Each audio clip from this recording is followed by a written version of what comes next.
Hi, this is James Scott with Board in the Bayou. In this episode, I'm reviewing the game Explorers of the North Sea by Shem Phillips, published by Garfield Games. It's 1 to 4 players, ages 12 and up. Takes about 45 minutes to play. Explorers of the North Sea is the third part of Mr. Shem Phillips' North Sea trilogy. And I'd like to thank Mr. Shem Phillips and Garfield Games for providing Board in the Bayou with a review copy of this game. As you can see, it is a Viking-based game. You'll be a tile placement, area control, pickup and delivery style game. You will be, at the beginning of your turn, well, at the beginning of the game, I should say, you'll be given 2 different cards, and you'll decide which of the captain you'll have. On the captain boards are real nice quality. It's that satin card stock I really like. Great artwork, as you can see. Your Viking ability down here with the victory points bonuses he can get. One thing I do like about the game, I'll say right off, is I wouldn't worry too. These are worth doing, but wouldn't get too wrapped up into them, because this isn't your big victory point maker. None of the captains are overpowered. That I didn't find any of them really. Any of their abilities really broke the game. That's your points are up in here. This is what you really want. Your different collections. On your turn, you will lay a tile. Then you will get to decide. You get 4 actions on your board. We'll tell you your different actions you can do. Use your action points. You can either load your longboat, unload your longboat, move your longboat, or move a Viking. And when you move your Viking, you can move another Viking with him, or you can move a livestock with him. Or you can use 2 of your action points to build an outpost if you have the conditions right. You'll keep doing this until all 48 of the tiles are gone. And that means the last player, and this is the last player token. I love this little wolf howling at the moon. It is gorgeous as the last player token. Most games get first player tokens. This game gives last player tokens, and an awesome looking one at that. Like I said, you'll be placing, and once the last player places the last tile, game's over. You score up victory points. Most victory points wins. Different ways of scoring, collecting the different livestock, the sets of those. So the more variety you have, the higher victory points. Placing all your buildings. If you can get all 4 of your buildings out, that's big 20 points. You have 5 buildings you start with. Your enemy ships are worth victory points that you destroyed. Your settlements, how many points you get for your settlements, I'll show you here in a minute. How many Vikings got killed. The more of your Vikings you get killed, the more victory points you get. I mean, it's Vikings, glorious death. And finally, the size of the islands that you control. Every time you place a outpost and Vikings on there, you have a certain amount of control points in that island. At the end of the game, whoever has the most control points in the island wins it.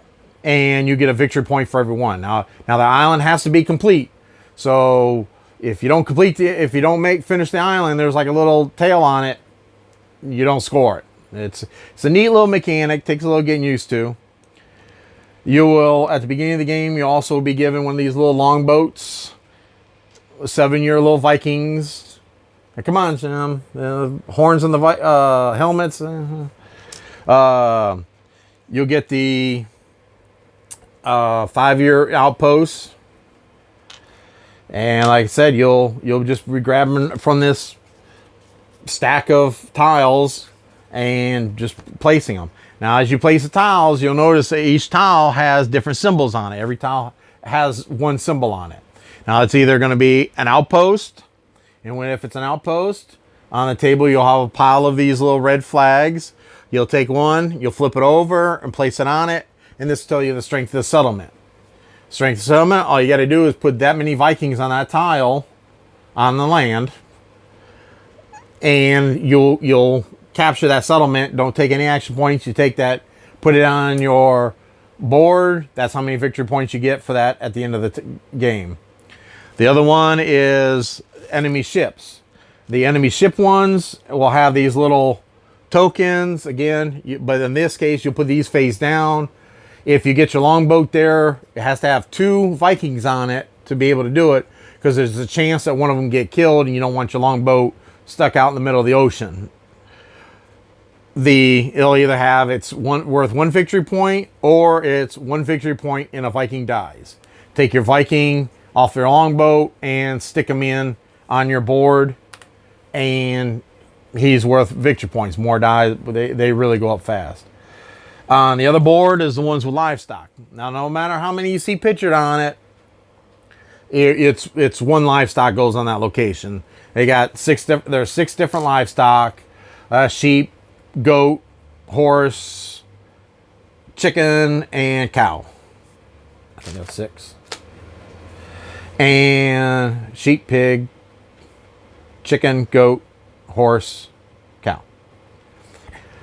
And that's pretty much all there is to the game. You just place, do your actions, draw a new tile, next player goes. Place, do his actions, draw a new tile. Keep going around until they're done. The only difference between the games I find is now we're going to look at is the player count. You'll find that there's a different strategy playing this game at different player counts. Generally, in a 2-player game, your map is going to tend to go off into 2 separate areas, and you guys almost play your own separate game, because you're putting down tiles and you're working on your own little islands and you're gathering your resources you see.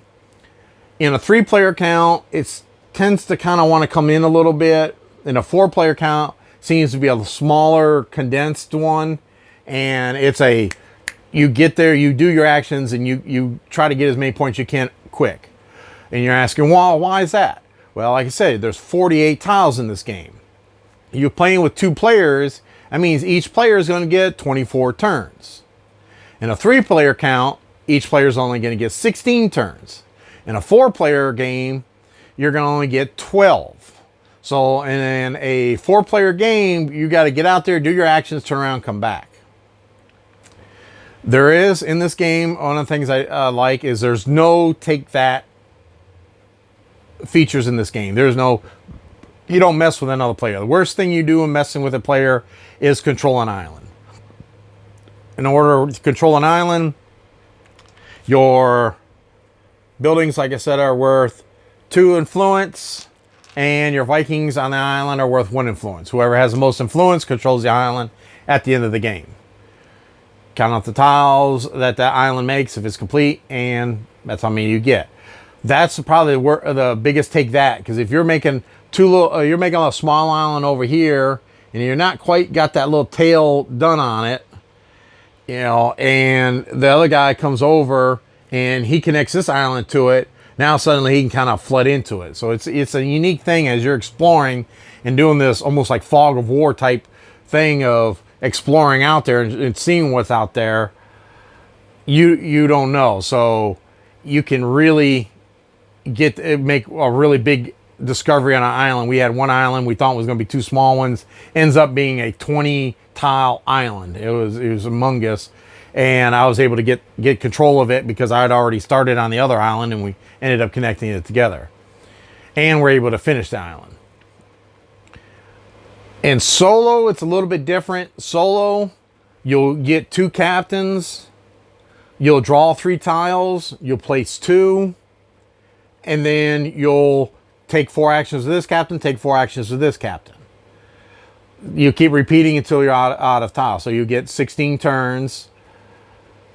And whatever Viking scores the least amount of points, that's your total. So it's one of like between 2 cities or that type. So you want them both going up equal. So you end up trying to go off. I generally go off in 2 tangents and have 2 different strategies so they don't mess with each other to try to get the best score. That's one thing I didn't care for is only having the 16 turns. What I ended up doing though is I took the tiles. Like I said, you place 2, toss 1. I took after playing a few times, I took the ones that we tossed, shuffled those back up, and kind of did the 2-minute warning and had a few more turns just to make it a little fun. I mean, it's solo. You kind of make up your own rules, but the quality of the components of this game, fantastic. The artwork, oh man, I just love this art style. It's gorgeous. If you've seen any of his other North Sea games, it's the same artwork. The artwork on the tiles, probably the one thing I didn't care for is on the animal tiles. There's a few of them, like the horse and the goats. And if you're playing in a little bit darker room, or if you have, not great eyesight, you place them, they're a little bit harder to see. Generally, the chickens and the pigs stick out pretty good. But generally what we ended up finding out is when you grab the tile, first thing you do is you look at the token, what it is, grab the token, place the tile, and put the token on it.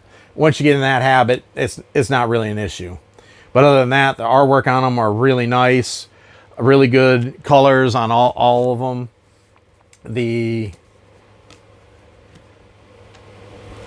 little meeples are really nice. I mean, I just love these little these livestock meeples. Are just so cute and so little. I mean, I have a feeling they're gonna be easy to lose, but oh man, they are so cool being so small, with everybody going to the big ones nowadays. The other little thing I found on some of these buildings, they got this small little detail here. You got to be careful with these. This being kind of thin wood there. I had a handful of them that cracked right there or missing, and what I did is put a little dab of glue there to glue it back. But other than that, there's really the quality of the components are really nice. The box, if you notice, the box is a little bit smaller than your average box. I love this. No wasted space. And you put more stuff on the shelves. All your stuff goes, and comes with provided baggies. Put all your stuff in your baggies. They all go on this side. All your tiles stack up in 2 different piles on this side. With this little thing, take you a few minutes to figure this out. You got to be smarter than the cardboard to figure it out. But once you put it in there, your tiles sit here so they don't jostle around, and everything fits in this. It fits in a nice little box that has no wasted room. I really like that. It's really nice. The rule book, real nice. Really a lot of pictures, a lot of examples, really well done explanations of the game. At the back, it explains the different things when it comes to the scoring, how area control works, how the different captains, how they score a little differently. And also too, on the back, we'll talk about the Rune Sea Saga, which is if you have all 3 of the trilogy, you can get the Rune Saga, which turns all 3 of these games into a campaign where you'll play each one, and whoever has the best score overall at the end wins. Fantastic idea. Not many trilogies actually work together. I really like that idea.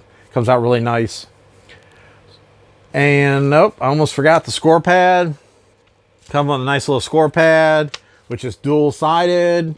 Hint for other designers, great idea. I mean, I know it's a lot of sheets, but you play this game a lot.